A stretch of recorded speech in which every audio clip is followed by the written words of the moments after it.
Steven Matz. Steven Matz, Charlie.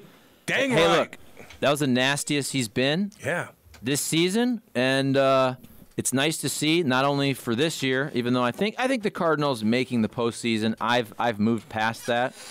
I guess it's nice to always kind of hope you could go on this crazy run. I don't think it's going to happen, but more so for next year. I'd like to see Steven Matz finish the first half as a starter on a nice run so you can feel a little better about him being a core piece of the starting rotation for next year, along with Miles Mikolas. You're feeling good about Miles Mikolas. Jack Flaherty, I think, is going to be gone. Matthew Liberatore, I don't think you're loving what you're seeing. So to me, I'm focused more on what the team is going to look like starting pitching wise for 2024, and it'd be really nice if Steven Matz could be. I'm not even saying he has to be an ace or a 2. You're not even paying him to do that. He's making $44 million for 4 years. If he can be a solid 4, yes.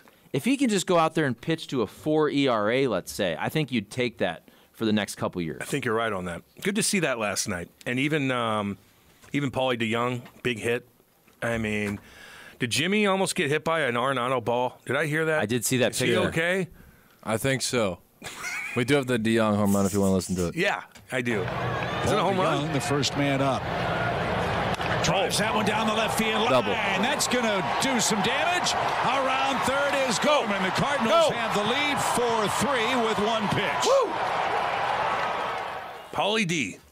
Nice little dub down the line. Buddy. Yep. Damn right. When they didn't score that second run, you kind of thought, oh. And then even JoJo Romero. Yeah, JoJo. Look, let's credit Ollie when a move works out, because you're thinking, okay, do you go to Hicks in this spot? But Romero was dealing his first inning. He goes back out there. He pitched really well, and the Cardinals come back in that game to win it after they're down. It's 3-2 late there. And they get a run off Graveman, and they win the game. Hey, that's all that matters. Win a series. Yep. Like I said, is it too little, too late?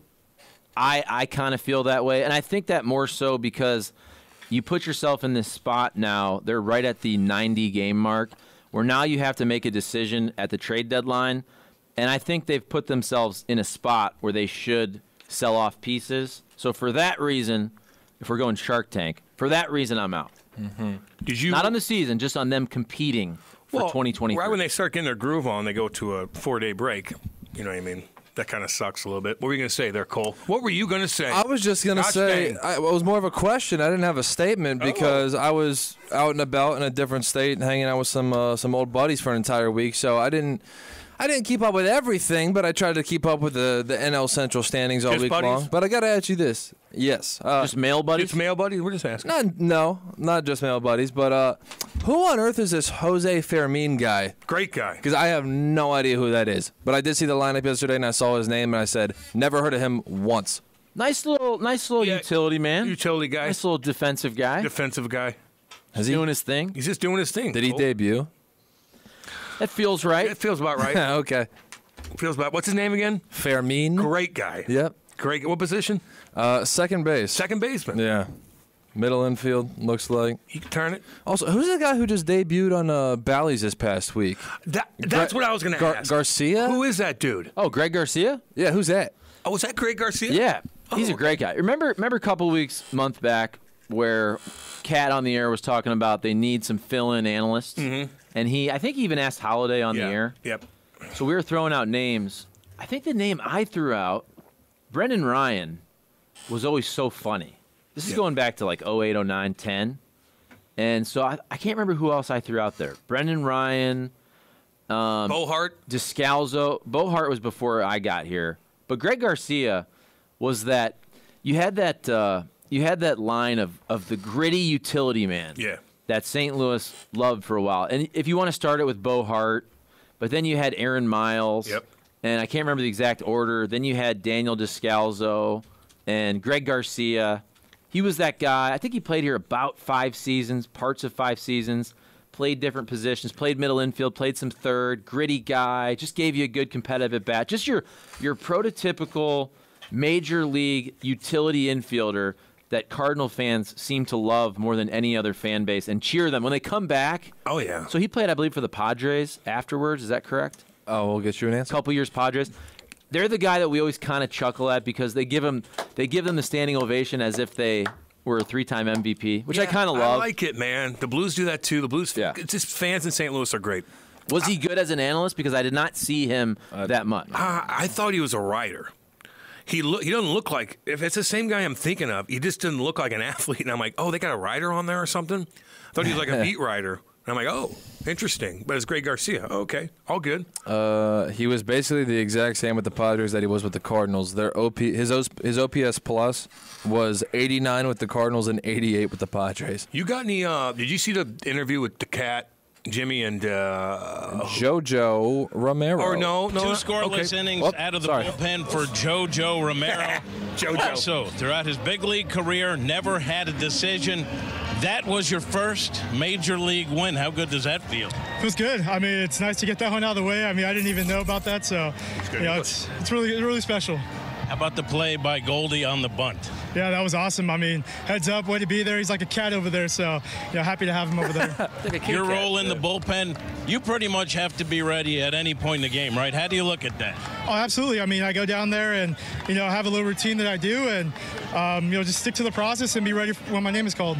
How good does it feel in a game that the Cardinals wanted to have going into the break to step up and help them get that done? Oh, absolutely. I mean, like you said, going into the break, gives us a win and, get to relax for a couple days and then right back to work when we get back. Congratulations. Thanks for the time. Absolutely. Thank you for having me. Great interview, Jimmy. Yeah. Woo. Woo. Great JoJo. interview, Jimmy. Dang good. JoJo. I thought he was going to have an accent, but he doesn't. What about the interview with California? JoJo Romero? Just because his last name has some spice to it. Spice to it. There's a lot of people born in the United States that have names that are maybe more Did you think that too? Ethnic? Did you think that too, or am I crazy? JoJo Romero, I just thought he was going to have a little accent. I knew he was from Southern California. Okay. No, I didn't know that. I was expecting an accent too. I know you were. Like, come on, let's be honest. Hey, you're not the only one. No worry. What about go to that one with Jimmy. You guys are making you're drawing a lot of conclusions. I'm just saying. You guys are judging a lot of books by cover. You're looking at names. Okay, let's see. How does this guy talk? This guy's name is Gorman. Okay, this guy's name is. Speak English. Okay, this guy's name is. Oh, Newt Bar. Wait, Newt Bar. What's that from? I don't know. Newt Bar, I think, is half. There's some Japanese and also maybe some Dutch in his family, I believe. Did you see De La Cruz the other day? Well, that's what I was going to ask. This guy's watching probably Did you Red see games. that, dude? Yeah. God. Stole second, then stole third, and then no one was paying attention after he stole third, and he stole home. No, he wasn't even paying attention. He just kept creeping, kept walking, kept creeping. He stole 3 bases on 2 pitches. Dude, that guy's fun. I know. I'm sorry. Credit to the Reds, man. I grew up hating that team just because I'm a Pirates fan in Ohio, and so I got a rivalry with everybody who I live next to. But that team is fun, man. They're cool. They got a bunch of young guys. They got a pitcher. Is it Abbott? Is that his name? It's something. But they got a guy, Matt McClain. Is a young guy too. He won National League Player of the Week in his second week in the big leagues. Like, they got some fun young guys, and so I'm happy for that fan base because as a fan, a fellow fan of a team who does not spend much money, I appreciate when other small market teams, small market meaning your owner decided that you're a small market team. I appreciate when they do pretty well. So I'm happy for Reds fans. But hold on, though. To be fair. To be fair. And I am too. They made a nice little run there in the COVID season, but then their owner sucks. I'm sorry. Castellini, yeah. He's horrible. And they sold off everybody a couple years ago. So I am glad that they're good. Because, again, I think that's a good baseball market. But their owner sucks. That sucks to have a sucky owner. I'm going to give him credit for being good this year. But overall, I don't think he's good for baseball. He's the one that basically told his fan base, well, where are you going to go? Yeah. I know. What are you going to do? That's what Watch soccer. That's about the worst way you can. He's like the Rob Manfred in terms of PR of owners. I will say this, though. And I always want the Cardinals to win, and I want the Blues to win. I want all of our teams to win.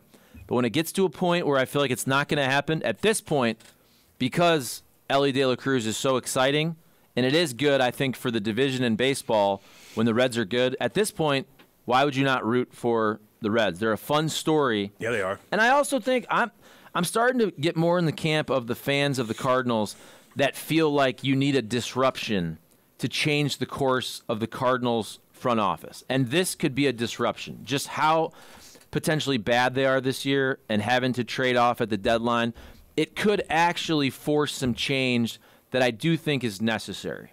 And also, I think it makes them look worse. And I think this is what you were alluding to.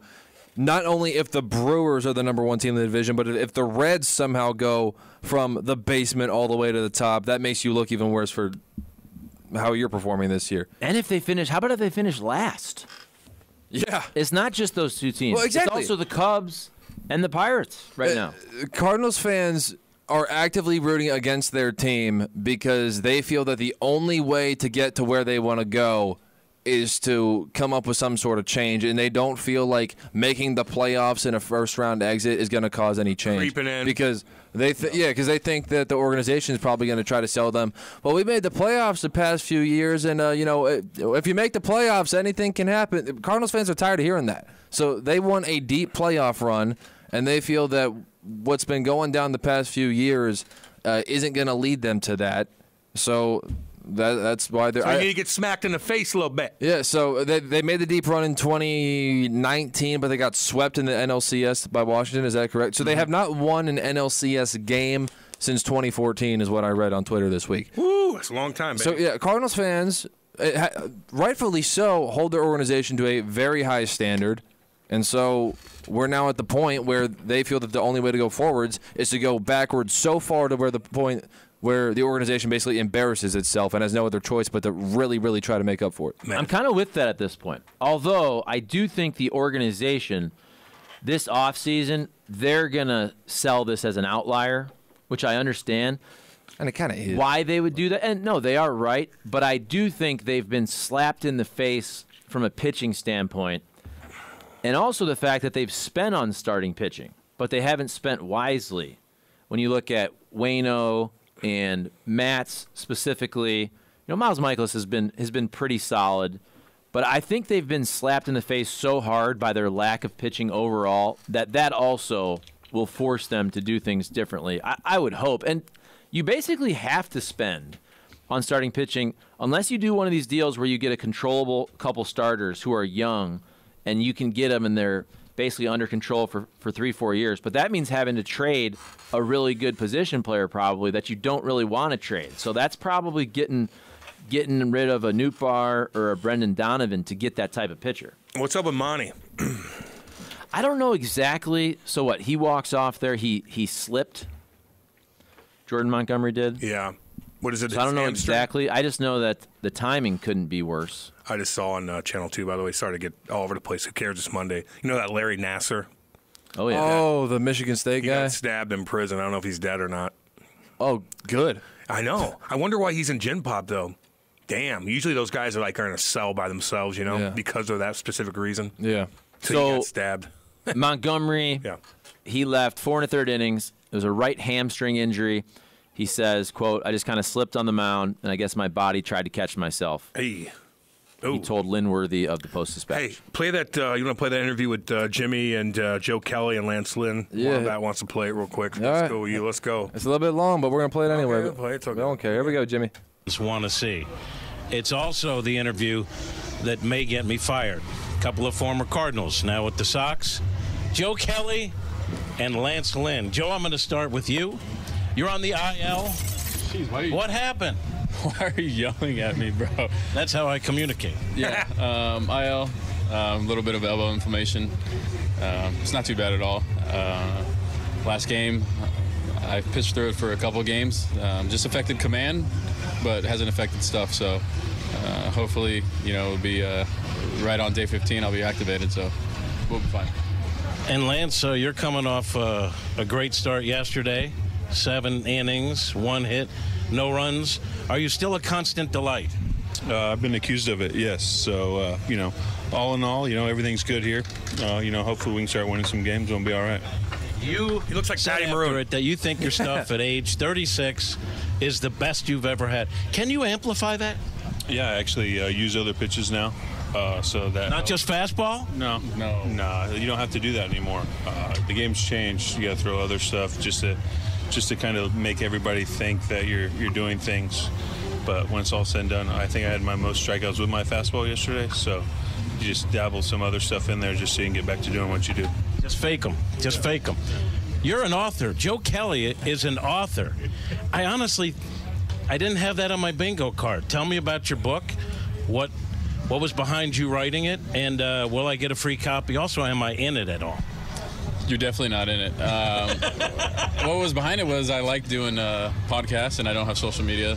I was going to do a book with Rob Bradford when I retired, but I wrote a piece that got picked up by the LA Times, and he's like, hey, let's write a book now, because I think publishers would be more inclined to pick it up just because they could see that you could do it.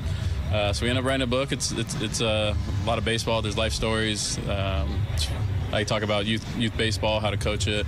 It's all around fun. You won't get a free copy. You need to support my Amazon and write a great review. So it does seem like, though, that you're more mature. Please tell me you're still the same guy that starts fights on the field that Cardinal fans remember with a mask on and dancing in the outfield and trying to ruin every interview I ever did. Please tell me you're still that guy. Yeah, sometimes they happen on the field. Other times, sometimes they don't. But yeah, it's still baseball's still a fun game, man. It's me and Lance are 1 and 2. Besides Shaw, now we were the oldest on the team. Lance, let me ask you, because there were times in St. Louis where your relationship with the media, outside of me, I think we were okay, was a bit combative. What's your relationship like with the media in Chicago? It's a big media town. Are you still the same guy? Are you a friendlier Lance Lynn now? No, I make sure that they're terrified of me. Are they terrified of you? Yeah, you should go ask them. They won't even ask me questions. So I got everybody right where I want them. All right, so last thing, and you guys are veterans. Right where I want them. You've been around the block.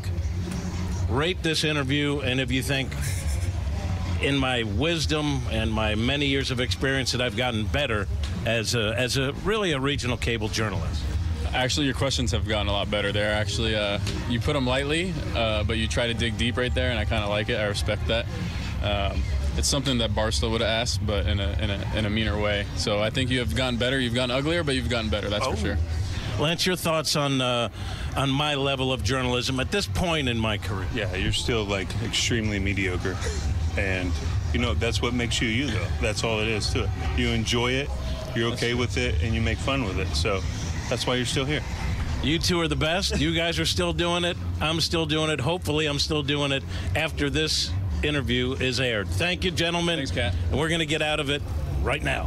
Love it. Love those guys. Yeah, those guys are cool as hell, man. That's where too, for me, it makes me feel old when I look up how old they are. How old are they? 35? Because I just remember when they were rookies and whatnot, and Joe Kelly's now 35, and Lance Lynn is 36. They used to always be at Double D's karaoke. Yeah. Because they live right there in the Brentwood Villas, and all that whole crew, Colby Rasmus and Jason Mott, all those guys. I remember seeing them out. Matt Adams, they used to always be over there, and young guys. Now they're freaking 35, 36. My buddy up in Chicago, his kid is on the same team, or I think it was last fall, with Joe Kelly's kid. And so Joe Kelly was throwing to the team because they have coach pitch, and you got Joe Kelly as your pitcher. Cool. It's pretty neat. What's his book about? I think it's just about his story with baseball. Yeah. Anything crazy? I haven't heard much. I know it's just I saw that Derek Gould wrote something about it, and I just think it's kind of stories of baseball and his journey with baseball. What's up with this? I'm not a big reader anymore. I need to get back into reading, but I'm not going to lie. I don't read a lot of books. I should. I just feel like sometimes whenever if it's like something like that my imagination needs to get into, I rather read about it than watch it on YouTube or something. You know what I mean? Like if it's something like Skinwalker Ranch, God, I read so much about that. And I had this visual in my mind of how horrific everything is. But then I watched like a documentary on it, I'm like, oh, like it was scarier in my head. You know what I mean? Kind of ruined it for me. And by the way, I do read a lot. I'm just talking about books. Yeah. I need to get physical books again, Me too, though, dude. and actually read a book. I read a lot online, but it's not the same. I read a ton. And by the way, Lance Lynn, so he's got an option for 24, but he's on a 2-year, $38 million deal. He's got a 6.03 ERA. Bad. Leading the league in earned runs allowed and homers allowed. He's got 127 strikeouts in 103 innings. And his FIP is 4.81. So it's a full run or more better than his ERA. So my prediction is this, because the White Sox are really bad this year. My prediction is Lance Lynn is going to be a factor in a playoff race for a good team. He's going to get better. He's going to go somewhere, and he's going to pitch pretty dang well, I think. Yeah, that's striking cats out. That's my prediction.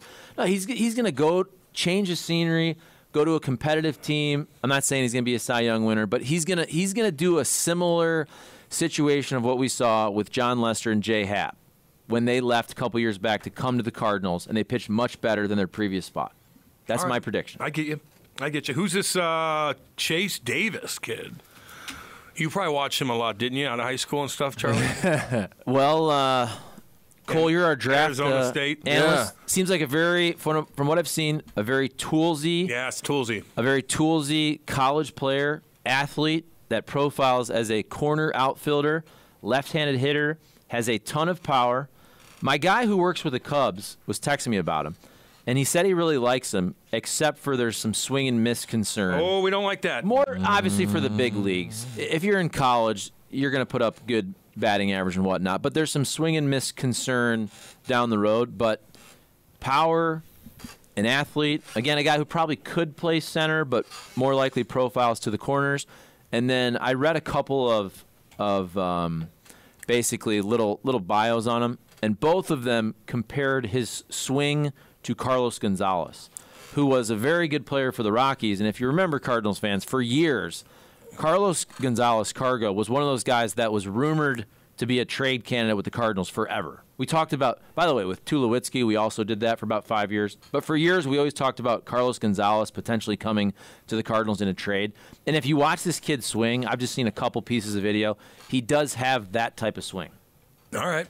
So we'll see what happens. All right, we'll see what happens. If you want a cutesy connection, John Denton mentioned that he is from the same high school class, meaning grade, and not from the same school. Gorman. As Jordan Walker, Mason Wynn, and Tank Head. So that 1 year where they drafted all those guys, he's from that class, but he went to college at Arizona, and so now he's Arizona State? Just Arizona. Okay. I promise you there are good-looking women there, too. It's okay. Yeah, I bet there are. Man. It's Arizona, dude. I'm sure he's got some stories that he'll never say into a microphone, but he's got them, I promise you. How do you know that? What if he's just a very pious? Yes. You know, he likes to hang out with his buddies, go to church. Or his girlfriend that he knew from the 3rd grade. Sure. You know what I mean? Well, it usually works maybe. out. It usually works out. Yeah, especially when you make it to the big time, and all of a sudden there are different girls being thrown at you, and you're like, perspective's a little bit different now. Oh, really? But it's funny you say that because, listen, the girl you guys make fun of a lot, you can chirp her. You could chirp her for social media. Megan Rapinoe? No, I was going to say... Brittany Mahomes. What's her first name? Brittany. Brittany Mahomes got the bag. Yeah. You can chirp her all you want for what she does on social media. Mm-hmm. That girl found Pat Mahomes in high school. Oh, I know. And they never let go of each other. And that dude's got a $500 million contract. So I can't make fun of her anymore? Well, you can, but I'm saying she also won. I know she did. She won. I know she did. I'm not saying I approve of her social media posts, but let me tell you something. She won. Stadium behavior. She somehow withstood everything at Texas Tech. I'm sure there's some girls there. And everything you get to the pros. You don't know. They weren't married at first. Yeah. All I'm saying is she's set with money. Okay, but she won. Well, she does get bashed pretty good. I bet you everywhere she goes, she gets chirped pretty good.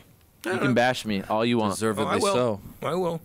It's good to see the Cardinals draft an outfield in Chase Davis with their first-round pick in the draft. I cannot wait for him to develop after they trade him to another team. You know what I thought when I was watching the draft yesterday? Yeah. Or I was kind of more following it on Twitter, not going to lie. But earlier on, there was a report that the Pirates, Cole's team, had basically floated to 4 players of who they would like to pick if they would choose a below-slot price. So, not to confuse everyone, but baseball's weird. It's not just about who's the best player. It's about who's going to sign for the right amount of money. You only have a certain amount of money you can sign all your guys to. Yeah. So it helps you if you can get some of these guys below slot. Now, it's incredibly cheap, but it's also very Pirates to potentially basically move on from the best player because they don't want to spend the money. And I'm very glad that they didn't do that. They picked this Paul Skenes, who's this amazing pitcher, transferred from Air Force to LSU. He's one of the best pitching prospects.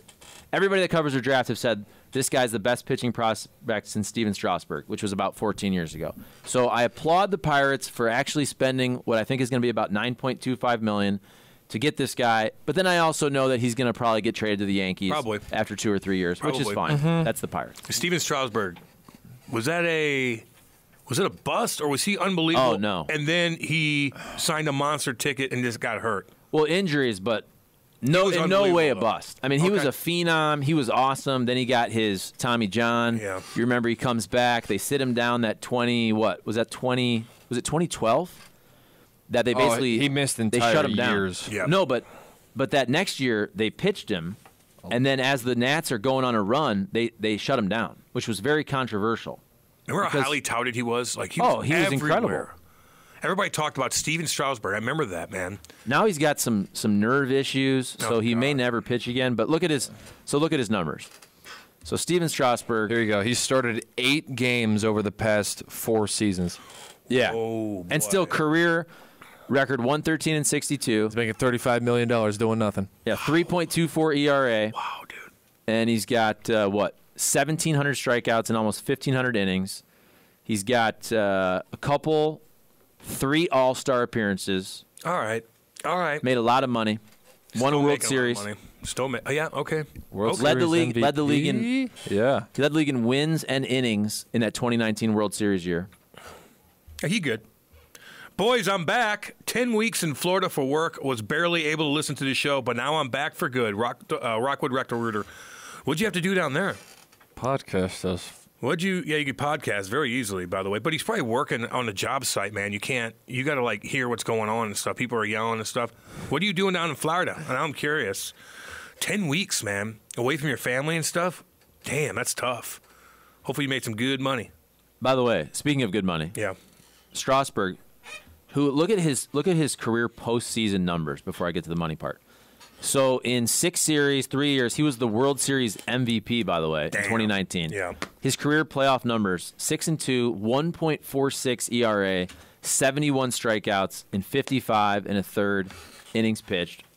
The MVP of the 2019 World Series against the Cardinals that year in the NLCS, 7 innings, 12 strikeouts. Is that it? In his game against the Cardinals. Jesus Christ. How about this? So he gets paid right after that. Right after 2019, amazing year. They win the World Series. And at the time, he's what? He's about 30-ish. Mm-hmm. He gets a 7-year, $245 million deal for 20 through the year 26, and he essentially has not pitched at all. Oh. So he's getting that money no matter what. Yeah, I know. $245 million, and he may never pitch again. And as Cole said, he's only made 8 starts the last 3 years. That just rocks your organization, doesn't it? It does. It does. But what do you do? They got their World Series, so they're fine. Yeah, you're right, man. They got the World Series. Then they immediately gave everyone away. Man, that sucks, dude. What do you guys think of Derek Gould saying on Bernie's show that Ryan Helsley is the most likely player to be dealt the deadline? Made it seem like it isn't sure. Oh, God. Who's your closer next year? Hold on. My stomach was growling, too. Made it seem like it isn't a for sure thing that Flaherty is dealt. They might keep him to offer him a qualifying offer. Danny Boy, the Iowan. I butchered that, man. My stomach was growling. I got a chew in my mouth. My bad, dude. Don't people say that he is dying to be on the West Coast or something like that? Or did he grow up on the West Coast and say that he's interested in returning there one day? Yes, I do think that'll probably happen. But I think that's interesting with Flaherty because I think Flaherty has put himself in a very intriguing spot where he's pitched well, but I still think if I'm him, I would want one more good year before I sign a really long-term contract because I just think there's too many injury concerns that somebody's going to give him a $100 million deal right now. So that qualifying offer is a nice raise for him, and so the Cardinals would have to get more than that potentially in a deal. And if I'm Jack Flaherty, getting $19 million for 1 year, prove yourself, do your thing. Is a pretty nice amount of money. Damn right it is. It's way more than he's making now. What is he making now? Is it 5-ish? I know he went to arbitration. Yeah, something like that. Right. I think it's 5-ish. It's going to be tough for the Cat to act like any of these games matter. Wombat. 5.4. So Flaherty's making 5.4. So think about this. They can offer the qualifying offer, and the Cardinals would not be mad if he accepted that, by the way. So the Cardinals are in a good spot there either way. I would take Jack Flaherty for 1 year for $19 million. 1 year? Absolutely. I mean, if you look at Jack Flaherty's numbers this year, I don't want to pull a Spags on you. So his ERA is 4.27, But if you take away the 90-yard touchdown run, he had the one, remember, awful outing. He gave about 10. Against the Angels? Against the Angels. And if you look at just his numbers, if that outing doesn't happen, his numbers look way better. So you can't take that off the table, but that literally ballooned his ERA probably 3/4 of a run. I could see that. I could see that. Just the sound of the cat's voice sounds like company line, Timmy Van Gogh. Oh, man, that's funny. Let's see here. Wanting the Cardinals to lose is not the same as rooting for the Reds. Jesus Christ, Charlie, Mad Marine. Okay, well, who do you want to win the Central then? Tell me why the Reds aren't the best story in the Central. If the Cardinals, we all agree we want the Cardinals in theory to win the Central, even though we're not supposed to say that. But it's better for business and morale if our teams do well. So if the Cardinals are not going to win, don't you think the Reds are the best story? Yeah. I can understand people, though, saying I'm not rooting for any NL Central team outside of the Cardinals. Okay, I'd be cool with that. But somebody's going to win it. Yeah. And it's not going to be the Cardinals. Wouldn't you rather be the Reds? They're fun. I like that kid that steals bases all the time. He's Ellie. fun. He is fun. Lynn seems like a guy the Cardinals would trade cash considerations for just to get asses in the seats for the rest of the year. Microbiologist Jack. Is that really going to do it, though? Is Lance Lynn coming to the ballpark? Oh, I'm gonna go all the way from St. Albans all the way out there to watch Lance Lynn. Probably not. No. I mean, probably not. People are going to go to the ballpark anyway because it's a nice ballpark and it's something to do in St. Louis. There's a trinket involved. It's a nice outing on the town. Just say, want to do something? Let's go to a ball game. Let's get some beers. Let's get some ballpark food. Hang out, make a night of it. Whatever. That's what it's However, going to be. I will say this: I didn't look at the option. I know his contract is 2 years, $38 million. I would take Lance Lynn next year on a 1-year deal. On a nice little 1 year, what do you think it's going to be? $12 million, whatever he gets paid. I would bet on Lance Lynn for 1 year next year, if you're trying to fill rotation spots. Wouldn't you feel better about Lance Lynn than Matthew Liberatore, or throw out whoever they're going to give a shot to again, Dakota Hudson? Yeah, I'll take Lance Lynn. I'll take you if you give me 37-year-old Lance Lynn on a 1-year deal. Okay, if it doesn't work out, it's a 1-year deal. But Lance Lynn could have a nice year next year and strike out a lot of guys. He really could. Well, here's my rebuttal to that. Why does it have to be somebody who has ever had affiliation with the Cardinals? Because you mentioned Dakota Hudson, Liberatore, and Lance Lynn. Why can't it be somebody who has never worn a Cardinal uniform? And that's a great point. But my point is that Liberatore is going to get a shot in spring training. Dakota Hudson is probably going to get another shot in spring training. Those guys are Cardinals. They're under control. Yeah. So it doesn't have to be Lance Lynn. It could be another version of Lance Lynn who's on a different team who also they could get for a $12 million 1-year deal. But we like Lance Lynn, and he's fun. See, there you go. Sure, Cameron. You love to read information until it comes to the Cardinals. Then you'll only settle for Charlie Marlowe's YouTube channels to monetize with. Am I right? Timmy Van Gelder. What's he talking about? What? What'd I do? What'd I do? Just so you guys are aware, your sign is dropping off. What sign? Signal. The signal is? What I assume that's what he meant. Like the sign on the 590 sign. Is he in Kirkwood? Is he driving by? Do we know the Pasta House sign? Do we know where Tim Van Gelder hangs out at? Is he a Kirkwood guy? I don't know. It's Wobbsy. Wobbsy wants to know. Oh, I'm sorry, Wobbs. So I was sitting behind the bullpen in the game yesterday, and Jordan Hicks was staring down this good-looking girl in front of us for about half the game. She started looking back at him, and he mentioned his hands to try to get her to flash him. Then later he signs a ball and tosses it to her and puts his Instagram handle on it and tried to get her to DM him, which she then did. In the 7th inning of a close game, she didn't have a drink the whole game and looked young, so I'm guessing she was barely 18, if not younger. It's no wonder he's so inconsistent. He can't even focus on the game. Now, we vet and verify this, homie? Like, let's not make allegations. I know, we got to vet and verify. Because look, we're in the city that if you're naming players from other teams, we don't care if we spread rumors about them. But we're in the city with the Cardinals, so we got to be more careful. Dude, well, no. By the way, I don't care that he did that. It was my "she looks young" comment that I'd like to detach myself from. But if a guy, by the way, if you're a bullpen pitcher, you're sitting there for 2.5 hours doing nothing, and if you're a single dude and you see a good-looking girl, hey, do your thing. That doesn't bother me. Well, like you're saying that it's okay and appropriate to, with a Cardinal uniform on, look at her and say, "Flash me," because that's what he said too. I don't know. I mean, does that bother me?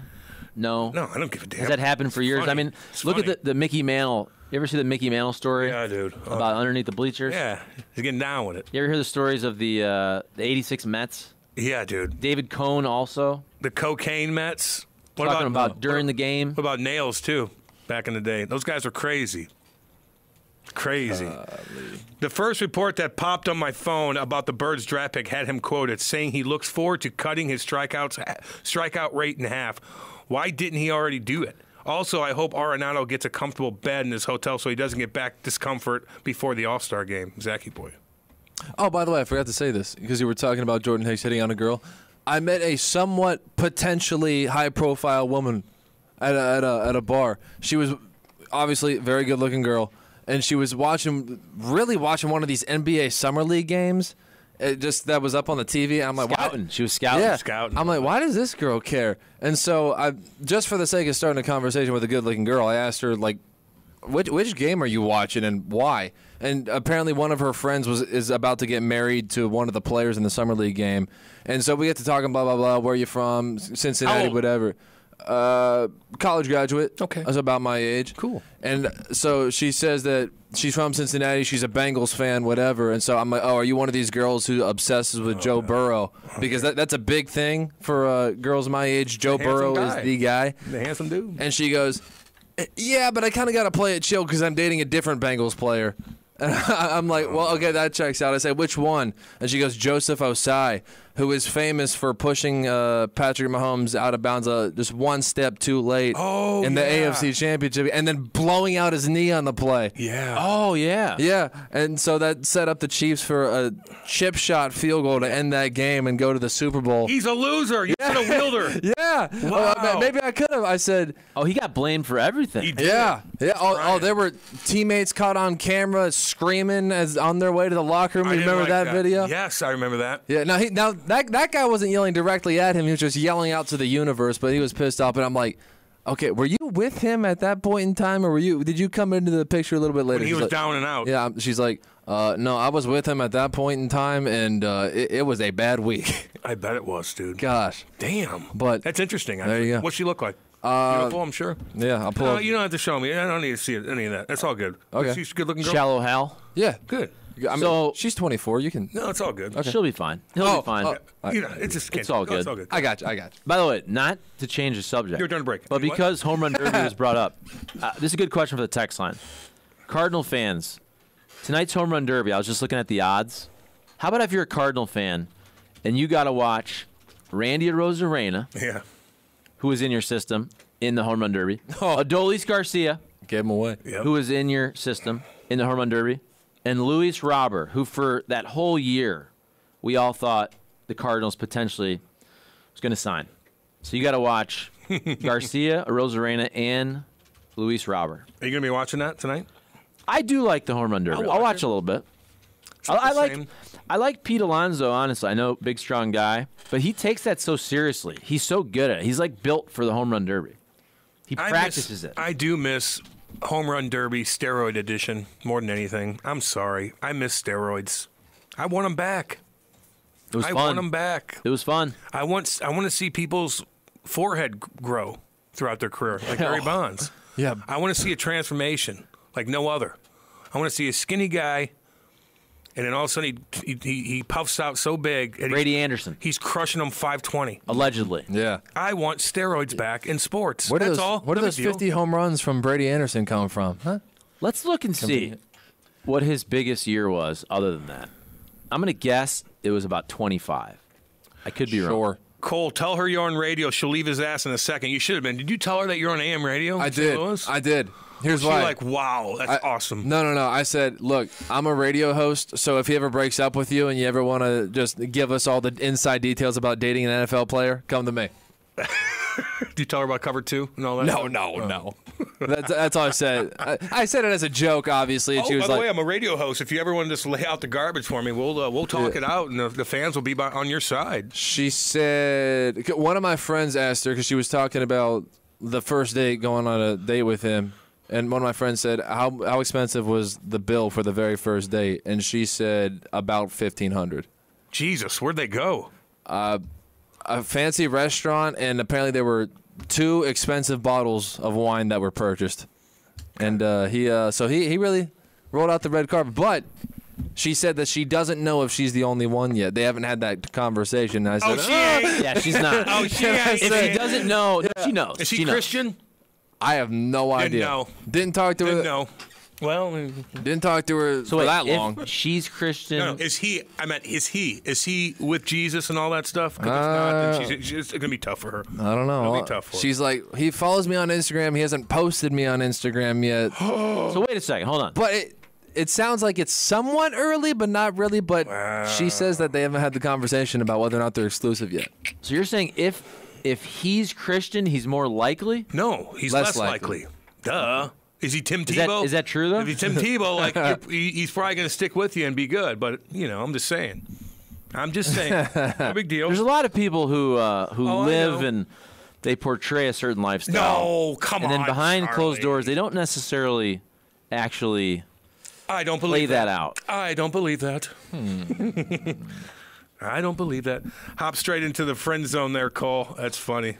Oh yeah. Once I found out that she was talking to somebody else, and again, I wasn't the friend zone. I wasn't trying that. All I was trying to do was start a conversation. That was it. Are you one of those guys that they break up with a girl, like you'll be the shoulder to cry on for the women? No, but I know. Even though you know the guy too, and you're like, oh, you're right, he isn't very good. Are you that guy? He's such a jerk. He's such a jerk. Come here, I'll talk to you. No, do you need help? I know one guy. One of my friends stands There's out. dudes out there, man. I'm gonna tell you that right now. Oh, he likes being friend zoned because he thinks. We're best friends now. Funny how that works. Yeah, because he thinks scumbag that one day if you're caught at the right place at the right time where she's looking for something and you just so happen to be there. Funny how that works. And he tries to just be chill about it, but what his intentions You think your are. buddies? I'm telling you, man. That's blood in the water, dude. Yep. There's sharks. There's sharks. We all see it, too. You should have seen the guys when I was playing, dude. I mean, especially in juniors. Oh, you couldn't even bring your girlfriend around. Those guys are the scummiest. They'll step on your toes so fast your head will spin. Brutal, man. Mm-hmm. It's brutal. Telling you. That works, though. Dude, I can't tell you how many people I've seen who all of a sudden, it gets back to Facebook, but after about 10 years, whoever they were dating the bad boy in high school and whatnot. Yeah. And that friend zone guy, all of a sudden you look, they're both about 24, 27. They start dating. Mm-hmm. That's TV stuff. No. These are my friends from high school. A lot of those girls married the friend zone type dude. Yes. About 10 years later. Yep. Dead serious. Huh. I know. A lot of them married the friend zone dude. The nice kid. Or a friend zone type dude. There. Just slips in there real quick. I'm with you. You okay, honey? Come here. Cry on my shoulder. I feel bad for you, right? I did see him the other day, too. Not to put fuel in the fire, but he was out the other day. No big deal. Don't worry about it. I'm here for you. By the way, scumbag. I'm not saying that the girl, though, didn't settle a little bit.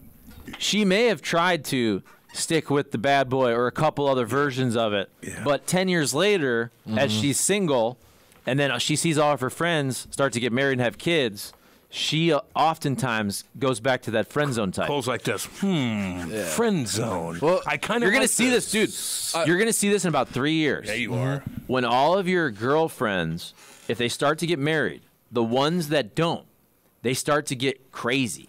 There it is. They see everybody else get married, and they feel like they have to, and they all of a sudden they just jump into something. And that's because they feel like it's their time. With arms wide open. No. Because they're trying to settle down. Yes, exactly. I don't think you should jump into this necessarily. Well, you can because it's like easy pickings then, but then you got to eventually, if you don't want to settle down with them, but you're still there for them initially, right? And maybe you could hang out for a little bit until she wants to settle down. And you're like, I'm good. And then you find another one that's in disarray. Once they're bridesmaids, good God, that's horrible. When they're bridesmaids in about 3-4 weddings, yes, they're going to all the and the clock. Always the bridesmaid, never the bride. All their friends are getting attention and pictures, and they're like, "What am I doing?" And that's where Cole just squeaks right in. And that's where their priorities start to shift a little bit. And then instead of going for what they typically want, they go for someone who's more likely to settle down. And it gets back to the whole, it's all social media and family pressure. It's just like 8-year-old baseball. They start going to the showers, the baby showers, the bridal showers and whatnot, and the moms and the aunts. Oh, when are you going to settle down? Yeah. That's what starts coming. Kate I've heard this from everyone. Kate and I were dating for a while, and then her friends just annoyed the hell out of me and her. When are you guys settling down, Cam? Shut up. Worry about yourself. Divorced twice. Calm down. Good God. I got a few. Calm down. I got a few friends who are in long-term relationships, and one of them has a girlfriend who is really looking to get engaged. And it's to the point where if one of my other friends gets engaged, she's going to be all over him saying, like, well, when are we going to do it? And I'm talking all these three friends of mine, they're in relationships that are like anywhere from 4 to 6 years. But still, they're kind of somewhat fresh out of college.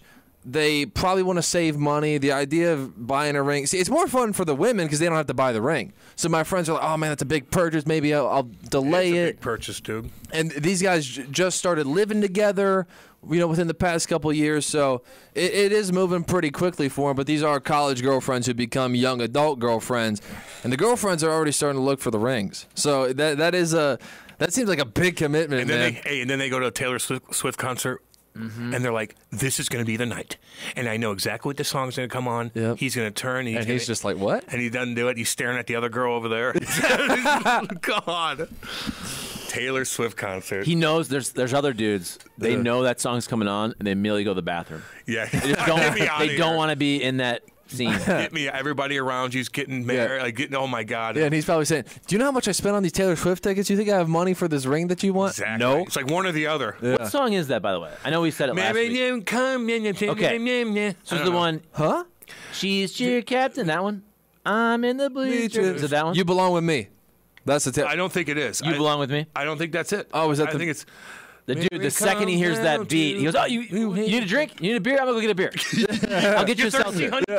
Boy. No, this song? You're leaving for this song? We played it the other day. I played it. I can't remember it. I didn't listen to that segment. I don't know the lyrics, but I know the... It sucks. I'll tell you what, though. I give Taylor Swift a lot of credit. Dang right. I know that's a very obvious statement, but that woman is a freaking mogul, dude. She is, dude. She's a billionaire, just crushes it. She's good top. for her, and she grew up in our public eye. I know she had her high school boyfriends and whatnot, and she wrote songs about them, and people make fun of her. And now she's 33, just crushing it. Did you guys see this new trend at the concerts now? What they do? No. They start throwing like projectiles at like Adele. Harry Styles got rocked in the face. Some other chick got BB Rexa. Some rapper got smoked with a cell phone. So people are bringing like their old cell phones in there, and they're throwing it at the artists on stage. It's like a new trend. They're getting pelted on the forehead while they're singing a song. That ain't good. Like, what's the point of that? I have no idea. Man, oh, man. Have you ever been at a concert where somebody threw a bra on stage?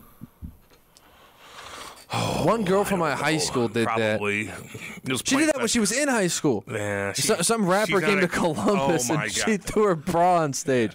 And it would be she's a keeper. Did it work? He couldn't figure out who it was. He's like, wait, are you a senior or a... How old are you? Yeah. Actually, what state are we in? Let me Google real quick. Yeah, I mean, usually when girls at a young age go to rap concerts, they throw their underwear and bra on stage. Like, those are keepers, Cole. Keep them around. Keep them around. Good God. Those are the ones who are getting engaged and getting married because their boyfriends really trust them for the long haul. Of course. This is random, but we talked about Jelly Roll the other day. Oh, really? And so my buddy was at a Jelly Roll concert. Again, this is a high school friend, so I saw him on Facebook. He posted this. I don't know if Jelly Roll was in Detroit. Right after he's posting his kids' soccer highlights. Yeah. Yeah, but he had good seats to Jelly Roll, and Jelly Roll kind of walked right next to him, and he gave Jelly Roll, he dapped him up. And so his wife took a video of it. It was kind of cool. Kind of cool. I told you. I'll see him. Oh, man, at the 4th of July parade in my hometown, I bitched out on saying something to Brady Quinn. I saw that. I know. I was so upset. So he was there? Yeah. Why did you say hi to him? He's a good dude. Well, I literally left my friends. I said, I'm going to go talk to Brady Quinn because here's what I was going to say. I was going to say something about John Hadley because he worked at Fox Sports with him, so I assumed I was just going to... that would have been a great conversation starter. Opener. Yeah, I would have said something funny. John does? Yeah. I guess I texted John one time, and he saw my 614 number, and he asked me if I was Brady Quinn. Oh, really? Yeah, that's how I know that they know each other. That's funny. Man. So I was just gonna say, hey, sports radio, whatever. just a quick hello because I'm a big Notre Dame fan. And I literally left my friends to go walk up to him. And then as I was walking up to him, whoever was like in between me and him stepped out of the way. And then I saw Brady Quinn had his 2 kids like right at his feet. I'm like, okay, he's in dad mode. I don't want to do that. You could have easily just been like, hey, I listen to you every single morning because our station picks you up. That's a conversation. Don't bring John Hadley into it. I was going to say that too. That's funny. We should have him on, though, because it would be fun. Love to have him. It'd be fun because we can talk Ohio State. We can talk about the fact that you're so odd of being an Ohio State graduate that likes Notre Dame. He would appreciate that. Yeah. You're from Dublin. I think that'd be fun. Plus, he's on Fox Sports Radio. Exactly. So it could kind of make a little Charlie, sense. he had his chance, and now we can't get him on. We can send an email to Fox Sports, you had the chance. AJ Hawk was also there. Not as approachable. He doesn't seem like it. No, he seems like kind of like straight and narrow. Not a mean guy by any stretch, but just he doesn't smile much. Yeah, I don't know. I get you. I'm not trying to make him sound like a bad guy, just not approachable. I get you, dude. So didn't one of them marry a sister of the other? Yeah. So Brady Quinn's 2 sisters are married to AJ Hawk and Jack Johnson. Jack Johnson, who's got great parents. Oh, Jack Johnson, hockey player, not the musician. Okay. No. Jack Johnson played for the Blue Jackets, then the Penguins, and then I don't know what he's doing now. But still playing. NHL defenseman. I think he just won a cup. Colorado. Oh, really? Yes. Actually, yeah. I think you're right about that. So Brady talks about it. He's went to the Stanley Cup. Yeah. That's right. So you could have had him on. We could have had had him on. I could have had the whole family on. Good. I want Jack Johnson's mom and dad on and be like, "What the hell did you do to your son?" Yeah. No, you can get Jack Johnson on your podcast. That's a damn good idea. Thank you. I'm texting Andy. Andy's probably still sleeping from eating all that food Saturday night. all that hummus he ate. Yeah, it probably still sleeping. It wasn't veggies, but Jack Johnson. When those steaks came out, Andy's like, I gotta go to the bathroom. I can't look at these things. It's not celery. It's not celery. Where are the veggies at? Okay. Yeah, but yeah, that's God. Imagine that trio of cousins. Because you got one family, they're all breeding, yeah. Unbelievable athletes everywhere. You got Brady Quinn's the dad, then you got Uncle AJ Hawk and Uncle Jack Johnson. Those kids, pretty cool. I have a friend from my high school, a couple years younger than me. She's in my brother's grade. She said she babysat for AJ Hawk's family for a long time. She said like AJ Hawk and Brady Quinn's sister, the mom, the dad, they're like embarrassed at how much more athletic their kid is than everybody else. At like 5 or 6 years old, like just soccer games and stuff, just outrunning everybody. And I'm sure they're really embarrassed. They would tell him like slow it down. Yeah, but that's a good thing.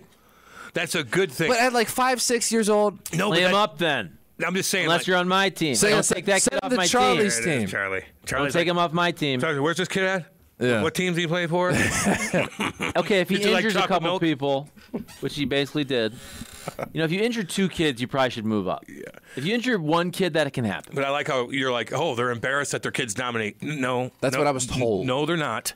It's a good, wait a minute. It's still a good feeling to be able to control your kid and say, hey, tone it down. Why don't you come off the field? Like, that's a good feeling. They might be like, the kids dominate so much, but in reality, they're like, hell yeah. Okay, maybe for a regular pass, they're like hell yeah. Don't score every goal. Pass. Something like that. But think about it. He's a former NFL player.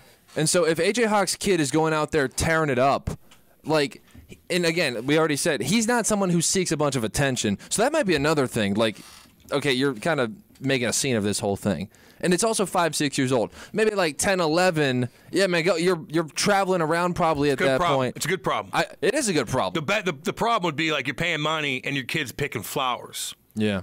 And yelling at people. Dude, I have no idea how AJ Hawk got like the whole Pat McAfee thing. Because he doesn't do much on that. I know. I agree with that. I think he's smart and he's a decent storyteller, but he smokes a cigar all the time. But Pat McAfee and all those guys have like all these zany personalities, and then there's Stoneface. I almost said, is that what you're gonna say? Stoneface? I'm telling him. I almost said stony. I meant to say stoic. Oh, he's a stoner now. Oh, no. God, no. Stoic AJ Hawk is right there. It just I don't know how those guys all meshed up together because they're completely opposite. Isn't it the perfect fit though?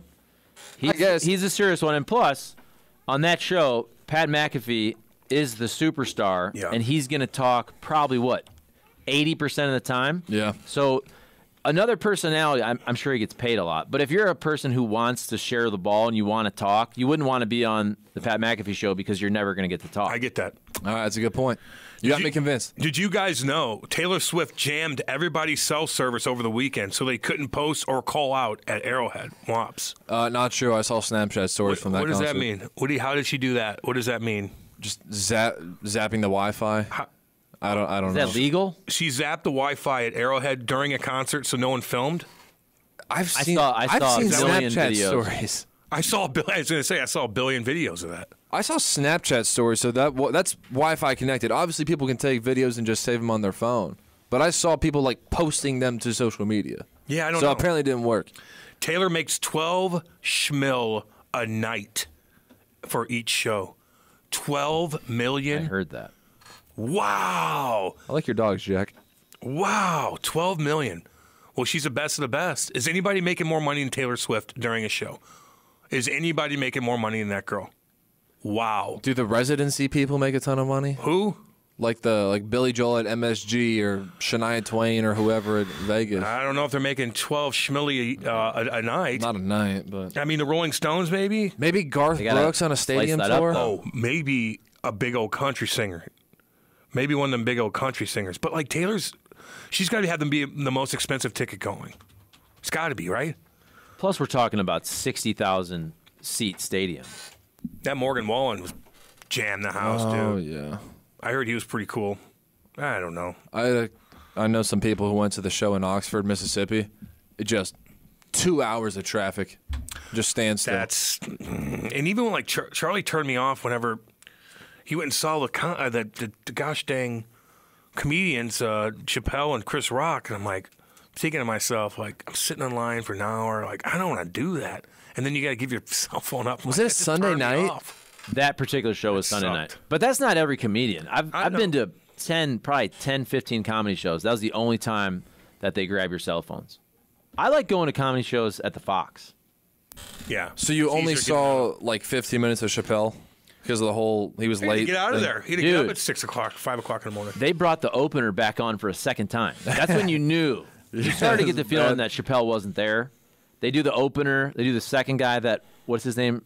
Donnell Rawlings. Don't know him. Yeah. You've seen him on Rogan. Okay. He's the guy that's been on with Chappelle before, the other black guy. Them. Okay. He's toured with them. He was on Chappelle's show. So they have opener, probably does 15, 20 minutes. Rawlings does whatever, 30. Chris Rock was awesome. He probably went 80. I think he went over because Chappelle's not there. I mean, they're taking breaks in between. They got a DJ. And then when they bring that opener back on to do crowd work, that's when you knew Chappelle wasn't in the building. Yeah. That sucks, to go back on there. Yeah, and I saw Chappelle. I think we saw him for 10 minutes, but yeah, we were pretty disappointed. Did you hear about the FDA's investigating Logan Paul's Prime drink? I did read that, actually. For like too much caffeine in that bad boy? So I randomly saw this article, so I read it, and apparently, I don't know this because I've never had Prime. I couldn't believe the other day though. I walk in to Schnucks, and I think they're $3 a can. That's not bad.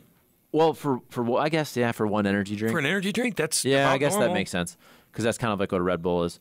But apparently, they market the Prime. They also market the Prime that's more of a what? I think a non-caffeinated fruit drink. Yeah. And they said basically that during the advertisements, they don't really delineate which one is which, so they feel like they're targeting kids with the super sugary caffeinated drink, which I think has the same caffeine intake as like 6 Cokes. Oh. Apparently, the normal God. Prime drink that's super popular has the same amount of caffeine as a 6-pack of Coke. And that's, dude, your kids start drinking that. 2 Red Bulls, I believe, the article said. Dude, they'll be bouncing off the walls. The Garth Brooks Stadium tour, which, by the way, began in St. Louis. This was 2019, and it took a pause in COVID. Basically, a 2-year tour generated $230 million of revenue. But I don't know how much of that was going to Garth versus his band versus just the stadium in general. Dude, he's collecting. Old school from the 90s. Yeah. He ain't getting ripped off. He ain't getting ripped off. You know what I mean? I guarantee you that. He made a ton of money. I just don't know how much of $230 million went to him specifically. I bet you he's playing. Both of them, him and his wife, aren't traveling around right now if they're not taking home a lot of that coin. And I don't want to say he doesn't care about money, but he came out. If you watched his special that he did, this is 5 to 7 years ago, I saw it. He basically just shut it down. He stopped touring because he wanted to be a family man. Yep. And he says this during his little deal where he's out there with just the guitar and he's got the mic on his face. And he said, Steve Wynn called me up. Steve Wynn, obviously from Vegas. And he goes, what if we do a residency that you can do it whenever you want? There's no schedule. You make the schedule, and I will send a plane to your house, and I'll send the plane back. And it'll be the easiest thing in the world. You can do it whenever you want. You don't have to miss your kids, whatever. You don't have to miss holidays. You can make your schedule. I will send the plane to you, private plane. You get on the plane, you go to Vegas, we send it back. And he said that's the reason he did it. It was so easy. Is exactly what he wanted at that point in his career, to be able to see all his family and do all that, but still perform. Yeah, you fly in the same day. You fly out that night. You get home at 3 o'clock in the morning to your kids, all in the same day. Make a bunch of money. That's what I do. Just don't go down to Big Cedar Lodge and do a concert where my buddies drove 4 hours and sat in line for another 3 hours and then turned around and just went home. You're hearing me out there. You know who I'm talking about. It's so funny, man. They just didn't have it, man. It was just like you got 1-lane roads everywhere. One way in, one way out. And a Garth Brooks concert down there. And the dude that runs the show down, what's his name again? Johnny something? Who's like a god down there? What's his name? Owns Johnny Morris. Johnny Morris. Bass Pro. Like I don't want to bash him too much because he's done a damn good job. Kate and I are obsessed going down there, but they just weren't ready for that kind of ticket yet down there, dude. And people just sat in line for 8 hours. I wonder if they got their money back. I hope so. They better have. Jeez Louise. Let's see here. Oh, yeah, Elton John had his last one. His last concert. Elton John.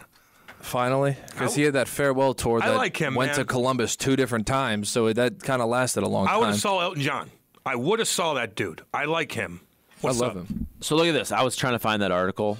This article's from, I think it's from 2009. But it talks about when Steve Wynn got Garth Brooks. And Garth Brooks says, quote, I told him he couldn't afford me. He says, I was wrong. The cost of each ticket, $125. The Encore Theater capacity of 1,500 seats. So 4 shows per week for 15 weeks. So it wasn't the full year, obviously. You get ticket sales of, what is that? Just over $11 million. And he says, how is Steve Wynn making money off this? The singer was asked. Garth says, he isn't. He's just not. He's a collector of art. So basically, he's essentially taking a loss on being able to have Garth Brooks. But you can also market that. I was going to say, you can market that for money. No, but you could lose money on Garth, but you're making money on everybody else. And you're making money on filling up the hotel. Exactly. And maybe you're getting other artists because you have Garth. Yes. She also enforced a rule that you can't sit out in the parking lot and listen to the show. Wobbs, damn. She's putting her foot down. How does that work? And why would you do that anyway? Why would you go to a concert? Oh, I guess if it's an open stadium, you can pay parking tickets. What up, baby? So you can't tailgate? What up, baby? You can't just sit out there and listen? I guess not, because it takes up too much space. You're not paying for a ticket then. Yeah. I would do that. I had buddies who lived next to Wrigley Field. Whenever they had a concert, I mean, they could hear the concert from their house. That'd be kind of cool. You know, if you're young, like I'd rather be in a concert, but I don't know if you guys brought it up already. This is in my notes, by the way, Ford. I don't know if you brought it up already, but did anyone see the giant MSG Sphere Arena in Vegas? It's a 360 foot tall, and it's the largest screen in the world. It's turned into a giant eyeball amongst other crazy visuals. U2 will perform there first. Ford. Yes, I did see that. It looked fake.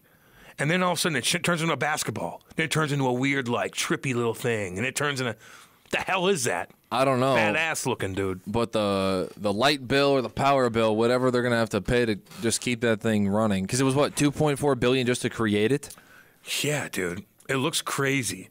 The fees that are going to continue to come every single month just to keep that thing running are going to be ridiculous. The water bills, what is a problem in Vegas? How's their water level doing? Did they figure that out yet? There's a lot of people moving there and stuff, and Lake Mead. I have a cousin who lives there. He's a quality control coach for the Raiders, so I should ask him. That's kind of cool. Yeah. Quality control coach for the Raiders. Your cousin. Yeah.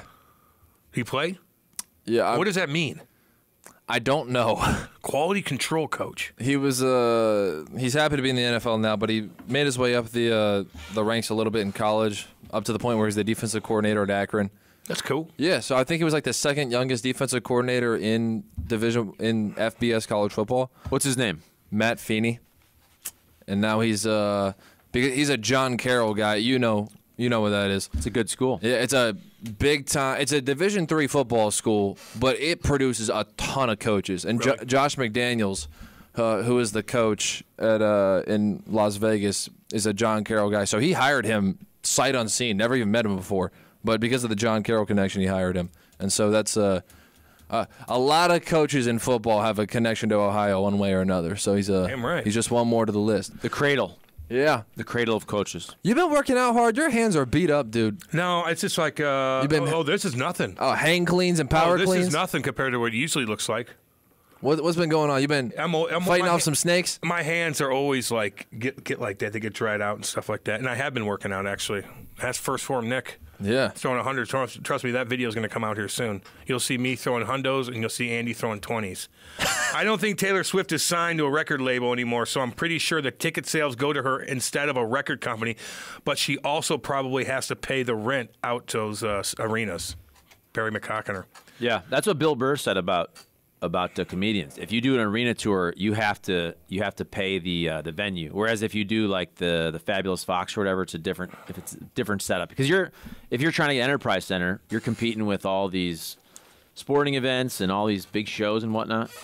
Elton John near $1 billion in revenue. Yeah, as he should. Guy's been kicking around for a long time. Damn. I was at the Garth Big Cedar.